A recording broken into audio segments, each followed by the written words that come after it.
Pension, क्या कहना चाहेंगे सर? निश्चित तौर पर हमारी सरकार के द्वारा जो कीर्तिमान स्थापित किए गए हैं इस पूरे भारत देश में और उत्तर प्रदेश में, उसके समक्ष हम लोगों के द्वारा प्रेस कॉन्फ्रेंस करना और ये जानकारियां हमारे गांव तक कैसे पहुंचे, विकास की योजनाएं जो हम लोगों ने कार्य की हैं, जो धरातल पर आज दिखाई पड़ रहे हैं। योजनाएं पहले भी थी, व्यवस्थाएं पहले भी थी, लेकिन उन योजनाओं और व्यवस्थाओं को सुदृढ़ कर पूरे अनुशासन के साथ जिस प्रकार से जन कल्याणकारी योजनाएं 100% गाँव तक पहुँच रही हैं और प्रत्येक व्यक्ति उन योजनाओं से जुड़कर लाभान्वित हो रहा है। और जितने भी हमारे लाभार्थी हैं, वो चाहे आवास के लाभार्थी हो, चाहे वृद्धा पेंशन के लाभार्थी हो, विधवा पेंशन के लाभार्थी हो, कन्या सुमंगला के हो, आयुष्मान भारत के हो, या फिर राशन वितरण प्रणाली में जितने भी, सभी लोगों को एक समग्र विकास के साथ हमारी भारत सरकार उत्तर प्रदेश संकल्पित है। और उसी क्रम में इन जो 10 वर्षों में माननीय मोदी जी के द्वारा पूरे भारत देश में आप सभी लोग देख सकते होंगे कि जितने भी मील के पत्थर थे बड़े बड़े, उनको ख़त्म करके, उनको समाप्त करके, जो भारतीय अर्थव्यवस्था में या भारत देश के विकास के लिए रोड़ा बने हुए थे, चाहे वो 370 धारा हो, चाहे हमारे राम मंदिर का निर्माण का हो, चाहे वो ट्रिपल तलाक का मुद्दा हो, नारी शक्ति बंधन अधिनियम का मामला, इन सारे नियमों को सदन में पास करके भारतीय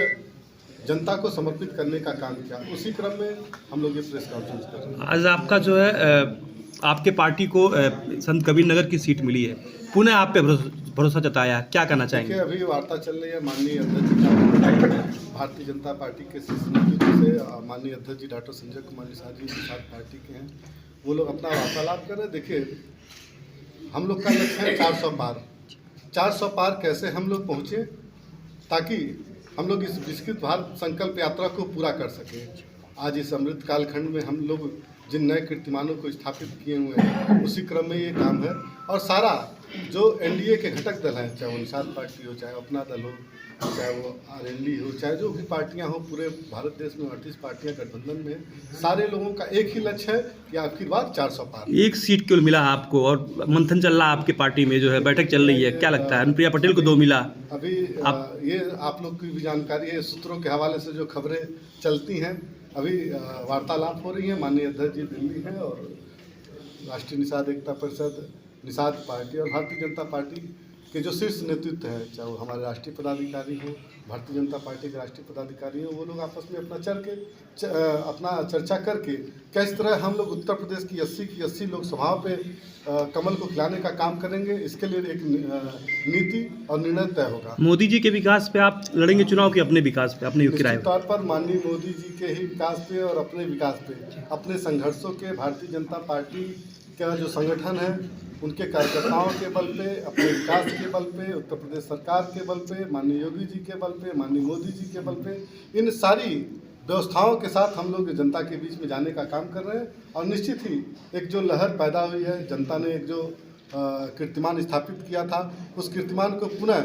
जो लक्ष्य है 400 पार का, उसको साबित करके हम लोग दिखाने का काम। कितने काम किया आपने संत कबीर नगर? निश्चित तौर पर आज के दिन में हम लोगों ने कहा है कि रामलला सब पर भारी है, अब निषाद राज की बारी है। तो हमारे इतिहास को भी दबाने का काम पूर्व की सरकारों ने किया था। 1 रुपये का भी काम, हमारी जो सनातन संस्कृति थी, जो हमारी सभ्यता थी, हमारे मंदिरों पे काम करने का काम नहीं करती थी, 1 रुपया भी खर्च करने का काम नहीं करती थी, अपितु उनको न्यायालय में, उनको प्रशासन के द्वारा उसके विकास को रोकने का काम आज के दिन में, अगर अयोध्या में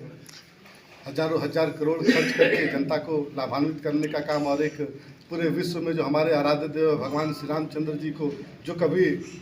टेंट में विराजमान करते थे, आज वो पूरे भव्य दिव्य मंदिर में आज विराजमान है, तो ये भारतीय जनता पार्टी और माननीय मोदी जी की देन है। उसी प्रकार अगर उनके आत्मबाल सखा निषाद राज जी जो सिंगेरपुर के महाराजा थे, वहाँ पे भी तकरीबन भारतीय जनता पार्टी हमारी सरकार के और हमारे प्रयास के द्वारा 300 करोड़ से अधिक खर्च कराकर वहाँ पे निषाद राज घाट, राम घाट, निषाद राज पार्क की स्थापना करके एक मित्रता का संदेश देने का काम हमारी सरकार। अपने 5 बड़े काम बता दीजिए। निश्चित तौर पर पहला काम आप देख सकते हैं कि हंडिया से महदावल करमैनी तक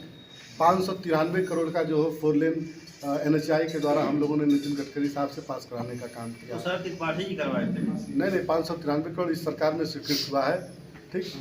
अटल स्टेशन के तहत 9 करोड़ 80 लाख अभी खैलाबाद स्टेशन पे, 7 करोड़ मगहर पे, अंडरपास का 5 करोड़ रुपया, बालू शासन पुल का 4,80,00,000 रुपया, ये जितने बड़े और जितने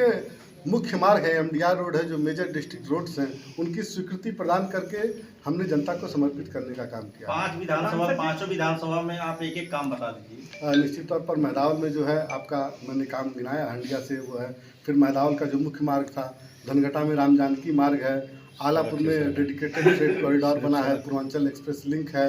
ये सारे काम हैं। खजनी में आपका कमरिया घाट का जो पुल निर्माण हुआ है, ये सारी चीज़ें जनता को समर्पित है और हम लोग सरकार के अंग हैं और सरकार के साथ हम लोग काम कर रहे हैं। कई जगह जनता जानना चाहती है कि 5 सालों में जो आपको निधि मिली, अपने निधि का कहाँ पे प्रयोग किए? निधि देखिए, निधि जो है वो 25% हर जगह पे शिक्षा के विकास के लिए, अनुसूचित बस्तियों में, सड़कों पे, नाली में। और हमारे बीच में कोरोना आया था तो हमारी भारत सरकार ने 3 साल की जो निधि थी वो हमारी देश की जनता के स्वास्थ्य और चिकित्सा के लिए उसको खर्च किया था। तो हम लोगों ने अपने 3 साल की निधि जो है प्रधानमंत्री राहत कोष आप पे भाजपा जो है आपको प्रत्याशी बनाने जा रही है, क्या और होंगे आगे जो है, क्या आपने प्लान किया संत कबीर नगर के लिए? भारतीय जनता पार्टी के साथ हम लोग काम कर रहे हैं और जिस आशा और विश्वास के साथ हम लोग जनता में जाते हैं कि अगर माननीय मोदी जी ने नारा दिया था सबका साथ सबका विकास का, उसको हम लोगों ने पूरा किया। जब 19 की बारी आई तो एक बार फिर से जनता ने विश्वास दिलाया और आज 24 है। जनता के प्रयासों से, आप सभी लोगों के प्रयासों से जो विकसित भारत बनाने का एक संकल्प हमारी सरकार का है, माननीय मोदी जी का है कि अगर ये भारत देश सोने की चिड़िया कही जाती थी तो इसको फिर से सोने की चिड़िया बनाकर भारतीय अर्थव्यवस्था को 1 नंबर पर पहुंचाने का जो लक्ष्य है उसको पूरा करना है। भोजन भरी थालियों की कमर निश्चित तौर पर 80 पार करने के लिए जो भी निर्णय, 400 पार करने के लिए जो भी निर्णय हमारे NDA घटक दल के नेताओं लेंगे उसको हम लोग मुद्दों पे 400 पार की गारंटी ले रहे हैं, मंदिर मुद्दे पे, विकास मुद्दे पर एकदम निश्चित तौर पर मंदिर मुद्दा नहीं है, ये हमारी सनातन संस्कृति का मुद्दा है जिसको 550 सालों तक हमारे आराध्य देव भगवान श्री रामचंद्र जी को झेलना पड़ा। अगर सतयुग में 14 वर्ष का वनवास भगवान श्री रामचंद्र जी ने काटा था और आज हमारी सरकार रहते हुए भी भगवान श्री रामचंद्र जी को 550 सालों का वनवास काटना पड़ा, तो ये हम सभी के लिए भी दुखदायी पल था। आज के दिन में हम सभी लोग गौरवान्वित महसूस करते हैं कि भगवान श्री रामचंद्र जी रामलला हमारे अयोध्या में विराजमान हो चुके और आज लाखों लाख दर्शनार्थी दर्शन करके राम राज्य की परिकल्पना करें।